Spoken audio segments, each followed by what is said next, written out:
YouTube can throttle us. They can suppress us. But they can't stop a text message. Tyler Robinson texts his lover after Charlie Kirk was murdered. And when Lance Twiggs asked the question every American wanted answered, Robinson fired back 3 words that blew the case wide open. I'm sorry. And then the courtroom got the rest. A man who drove 4.5 hours, who is not even a UVU student, who scoped the event, came back in long pants with a limp that magically developed, climbed to a rooftop, fired, and then lost the limp within seconds. Donald Trump Jr. sat in that room and watched it unfold, and what he said next just shattered the entire lie machine. And the case matters because the target was not anonymous. The target was Charlie Kirk, a conservative movement builder who spent 13 years dragging Turning Point from a garage in Illinois to a national force for young patriots. And after he was assassinated, a parasite ecosystem moved in.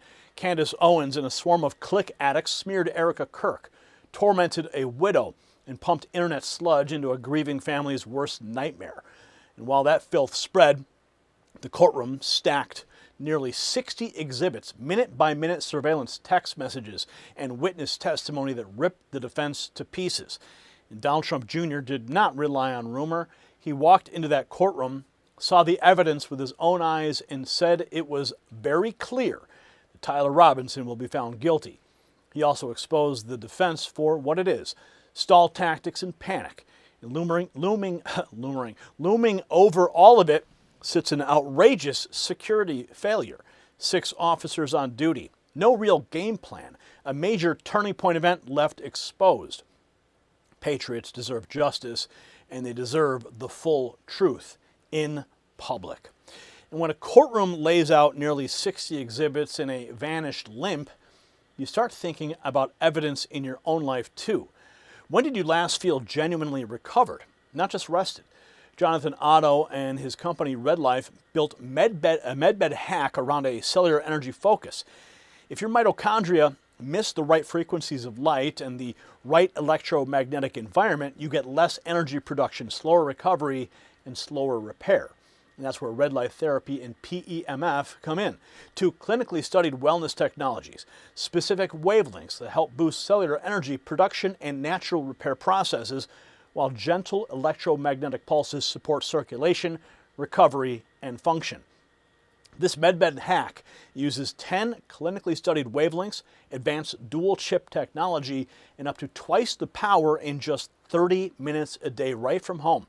Go to medbedhack.com. It's linked below. Use code NNN30 for 30% off bundles, or NNN25 for 25% off individual devices, because facts still win. Now here's the detail that the smear merchants can't outrun. Erica Kirk's own legal team now wants all of it dumped into public view. Excuse me. Not hidden, not quietly sealed, all of it. Because they know secrecy fed the freak show. They know redactions give grifters oxygen. They know the public already heard Robinson's "I'm sorry" and watched the magic limp routine collapse on camera. So I'm going to throw up the tweets right here for you to see. But keep one question locked in your head. Who still wants this case muddied after that sequence? Major text messages have just been broadcast in the court hearing of Tyler Robinson admitting to killing Charlie Kirk to his transgender lover, Lance Twiggs. It begins Wednesday, 11 p.m. Will you start reading underneath that? Yes.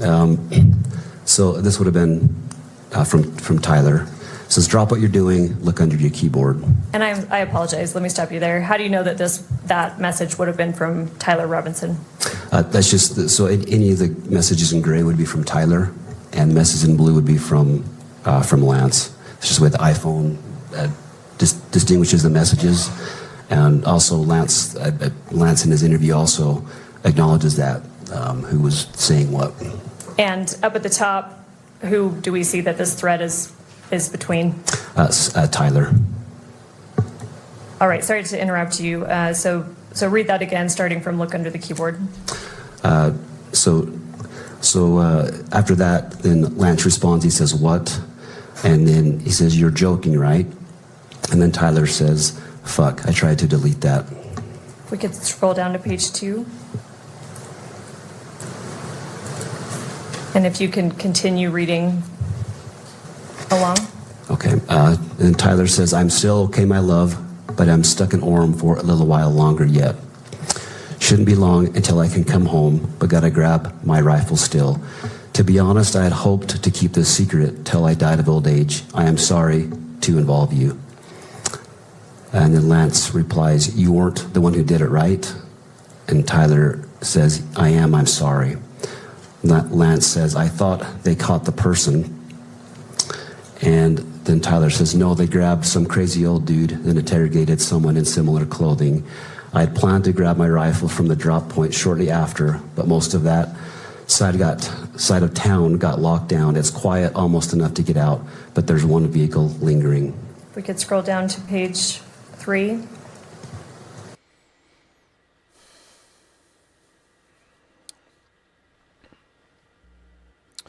So the texts are about as direct as it gets. I'm sorry. Next, Robinson's former roommate and lover Lance Twiggs tells the court how Robinson acted the morning after, pacing, distracted, and admitting that it was all true.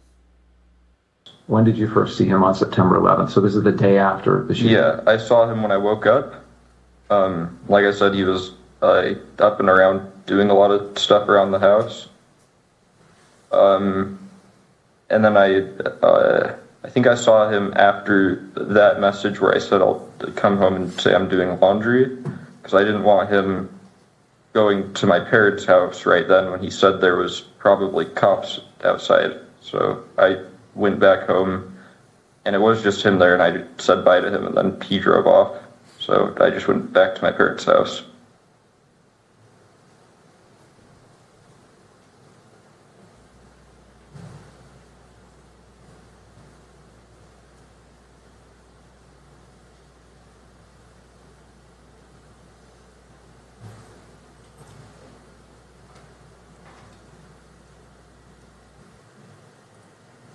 Is that it? Is there more? So he acted erratically. Was he pacing? Was he just sitting down, relaxing? No, he was walking around a lot. Right, and that's within the home? Mm-hmm. And did he talk about what he had done? Didn't go into detail. I just asked him in person if what he said was true the night before, and he said it was. I started crying a little bit and said he wishes he hadn't done it, and then kept going around and just doing stuff, I think, to keep himself busy or distracted or something. Okay. Did he talk about what he was going to do next?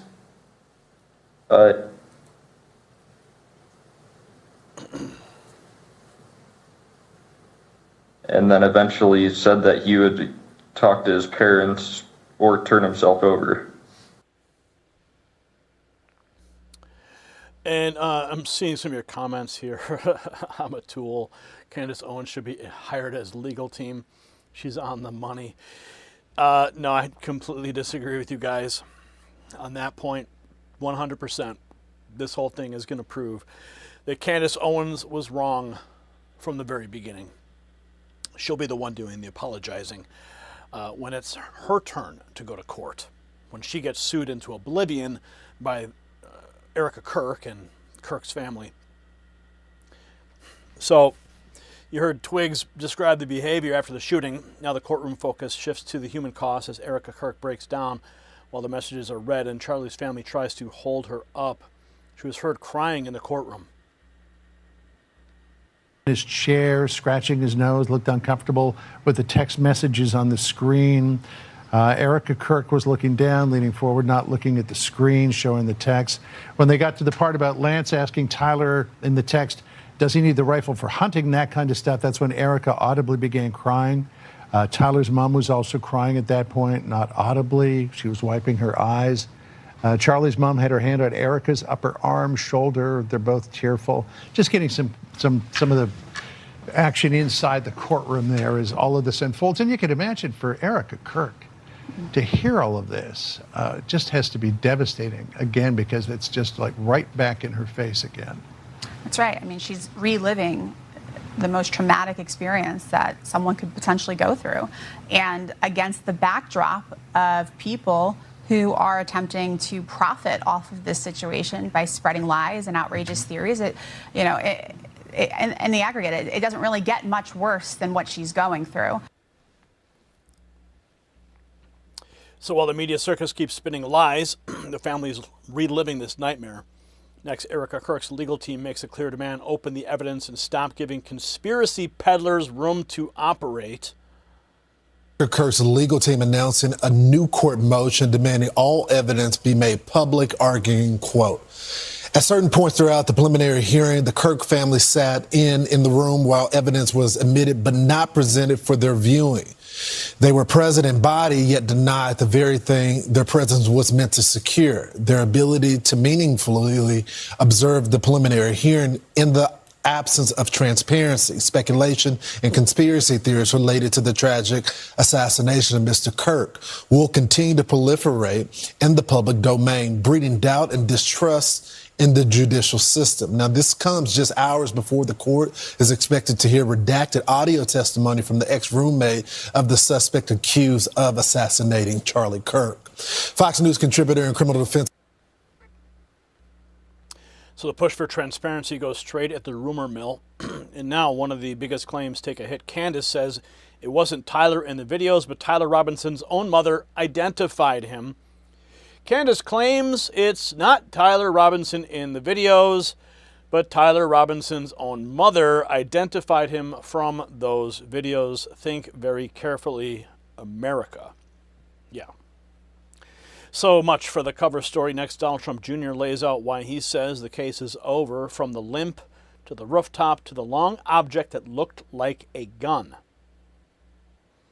I'm listening to all the legal analysts who are in court as well, and they're suggesting the evidence is overwhelming. And how did the it really is. How did the prosecution's case sound to you in court? Very strong, and the defense sounded very weak. The defense's only real tactic was seemingly to either stall or try to not admit essentially any evidence whatsoever, because I guess it would be too damning to their client. It was truly crazy. But you see the video. This is someone who lived 4.5 hours south, who importantly, and most people didn't know this, was not a student at Utah Valley University. He came up 4.5 hours away, very distinctly. I guess it was a Dodge Challenger in a car with very distinct rims. So they're able to identify the vehicle. They see him coming in early. He interacts with some Turning Point people, apparently asking them, what was happening here? Who were the speakers? What was the timing? Whatever that may have been, it seems. He then leaves, but he's wearing shorts and a T-shirt. He comes back wearing long pants with a limp that magically somehow developed, is seen on video going up to this rooftop, which was the perfect vantage point to make, this shot. Then jumps off the building carrying a long object that looked like the shape of a gun, according to one of the witnesses, wrapped up in something. And there was a screwdriver left, which to me, leads me to believe that he walked up there with a limp and had disassembled the gun, put both the stock and the barreled action, down his pants, walked up there, put the gun together. That takes 30 seconds, made his shot. They saw evidence of the indents of where, there would have been a sniper's hide, the indents from his knees and elbows where he would have lain prone to make this shot. The shot happens, and within seconds, he's seen the limp has disappeared, and he's seen, jumping off the building and running into the nearby woods. Then there's ring cam footage of him pulling up again in this very distinct car. So Don Jr. says the evidence is overwhelming and the defense looks weak. Next, he goes further after sitting in the courtroom saying plainly Tyler Robinson will be found guilty. I've got one more minute here. Some of the video that was played in court is something that we have never seen before, and the public seeing it for the first time. It's my understanding on Monday there was some video that was played, and Erica chose to get up and leave the courtroom at that time for obvious reasons when that fatal shot was fired. How's she doing? What does she want America to know? Listen, she is doing as well as she can be under the circumstances. She was obviously very grateful that Bettina and I were there to just support her. Obviously I've been friends with her as long as she's known Charlie. And she's just a great person, a mother trying to get by, trying to, fulfill her husband's legacy. There's obviously a lot of sadness in all of this. I think there's a lot of frustration, frankly, that this could have ever happened. I mean, one of the things I did hear that was sort of shocking was that there were only 6 officers on duty, on this campus event. No briefing beforehand, no real set game plan, and 6 officers for a Turning Point event. And anyone who's watched the news in the last, decade or so would realize there'd be thousands of people on this campus. So I imagine there's some frustration with that, but I think she just wants justice. She's doing an incredible job just holding it together, given the circumstances and the, sheer brutality of how this all happened. And, frankly, some of the sheer noise that has come after her and attacked her and the organization and all of that, which is, again, I've stayed quiet. I've supported her. We've talked, regularly ever since. I haven't been that vocal because I haven't known what's real and what's not. But having literally been there in the room, seen the evidence with my own eyes, it's very clear to me that Tyler Robinson will be found guilty. Back in court today, a couple hours from now. So after hearing Don Jr. describe what he saw, the record gets more concrete. Next, we see newly released detention footage from September 12th with investigators identifying Tyler Robinson on screen. With that, to the media, can you view that screen okay? All right. All right, State's Exhibit 15 may be played.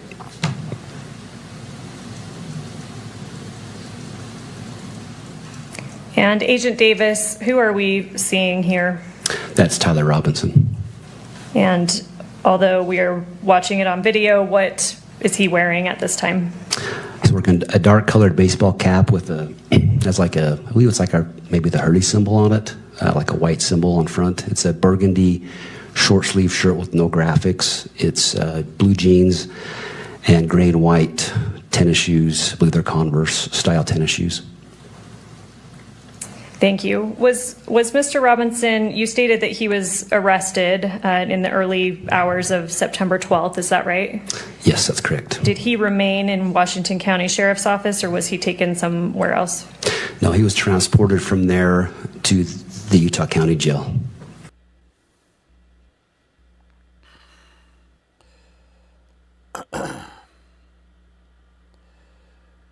So the video trail's growing, cuts against the distractions and the denials. Now we shift to one of the ugliest sides of the story. The sick attacks on Erica Kirk by Candace Owens and the grifters cashing in. Candace Owens' tormenting of Erica Kirk for engagement represents the very worst of alternative media and how low people can sink. I love you so much. I love you. Marriage is the most awesome thing ever, everybody. It's amazing. I'm grateful for you. I love you. I love you too, babe.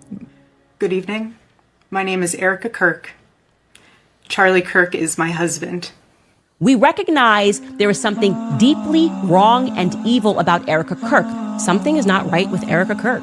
It is impossible for me to think that Erica Kirk is not complicit somehow. Erica has psychopathic tendencies. Straight to jail, straight to jail. For questioning at least Erica. Oh. What do you think about Erica Kirk? I don't want to say anything that's controversial. She did it, but I don't want And we're going to make sure that we honor my husband so well that this whole world knows what his vision was and will be. And it's just, I feel so blessed and honored. And if his wife was indeed just a widow, she would have behaved like a normal human being, like a real widow who couldn't pull herself out of bed. I just want to go find Her job is to cry. And then for us to be scolded that it's our fault that she's crying because how dare we try to figure out who killed her husband. And that's I'm not going to give her any more airtime. But after that disgraceful pile-on against Erica, it's worth remembering who Charlie Kirk actually was. A tribute from his team looks back at the mission he built from nothing and the courage that drove it. 13 years ago, I was in a car driving to Rockford, Illinois, and this journey started. It was June 5th, 2012. I was wrestling on kind of what we're going to call this organization, and my dad came up with a list of names, and all of a sudden he said, Turning Point. I said, that's the one. Spoke at a Tea Party rally out in Rockford, and the journey started. No money, no connections, and no idea what I was doing. Started to barnstorm Illinois and in the Midwest, speaking at every possible Tea Party rally I could.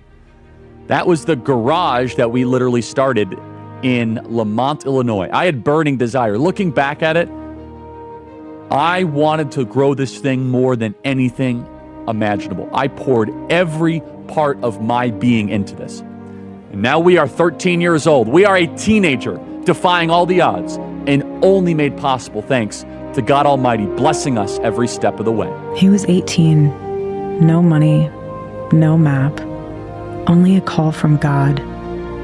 My political journey was in the midst of the Obama craze in Chicago. As someone who was generally conservative, I realized this generation, millennials, is going to be the most progressive generation in history if we don't do something about this.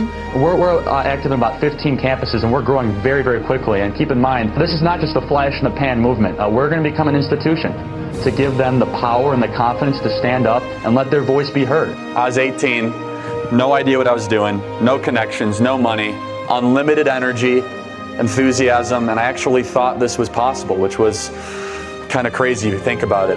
Bill was one of the first people to believe in us at Turning Point USA and believe in me. After he heard me speak, he said, "You can't go to college." I said, "Who are you exactly?" He said, "Whatever you're doing, it's going to be bigger." He said, "You're going to start a youth organization that's going to catch the whole world on fire."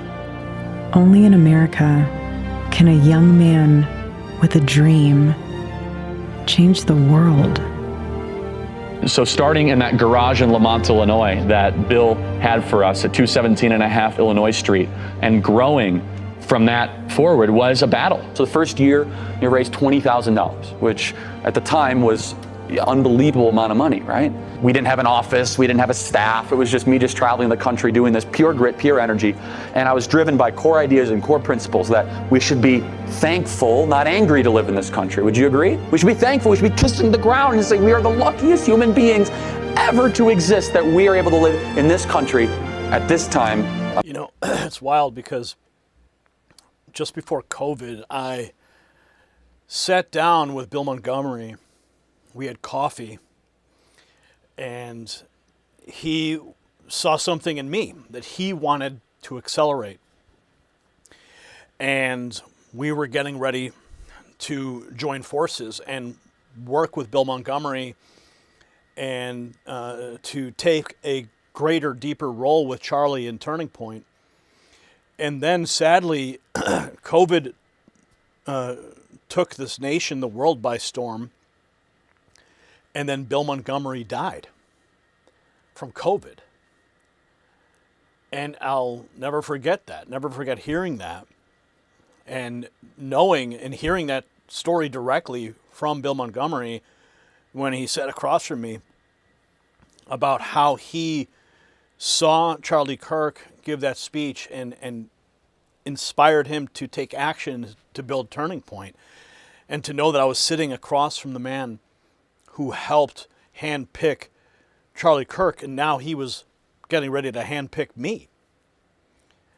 And then Bill Montgomery passes away. And here we are. So the ugliest moment in the whole saga did not come from some clever defense maneuver. It came when Erica Kirk sat in court reliving the murder of her husband while Lance Twiggs' message hit the screen, and Charlie Kirk's mother reached over and put a hand on her arm as she cried. That image destroys every sick lie that the click vultures pushed for profit. Candace Owens and every hanger-on who painted Erica Kirk as the villain got caught tormenting a widow, while Tyler Robinson's own words and movements boxed him in. "I am sorry," his words. Long pants, a magically developed limp, rooftop vantage point, shot fired, limp gone. That's not confusion. That's Tyler Robinson cornered by his own trail. Now the court needs to finish this cleanly and fast. No more stall games. No more hiding behind objections to Lance Twiggs' evidence. No more redaction culture that protects gossip and punishes truth. Put the exhibits out. Release the material. Let the country see the surveillance chain, the texts, the detainment footage, the DNA links, and every piece that shattered this defense. And while we're at it, Somebody in Washington County needs to answer for the security disaster that left a major conservative event covered by just 6 officers and no serious plan. Charlie Kirk built a movement from a garage because he believed young Americans would fight when the moment came. Well, that moment is here. Stand with Erica Kirk, stand with Turning Point, and stand with the truth getting dragged into daylight. If this fired you up past this segment to one person still trapped in the conspiracy swamp, let them watch the limp vanish and try to explain that away. And we're not going to let YouTube explain us away. No, that's why we set up this telephone number here, 844-840-4963. Thousands and thousands of patriots have already texted that number, and they're getting the inside track on the news that YouTube tries to bury every single day. And make sure you're celebrating the Next News Network with us by going to the merch shelf below this video. The system controls information. Information control is power. They don't want you to see this.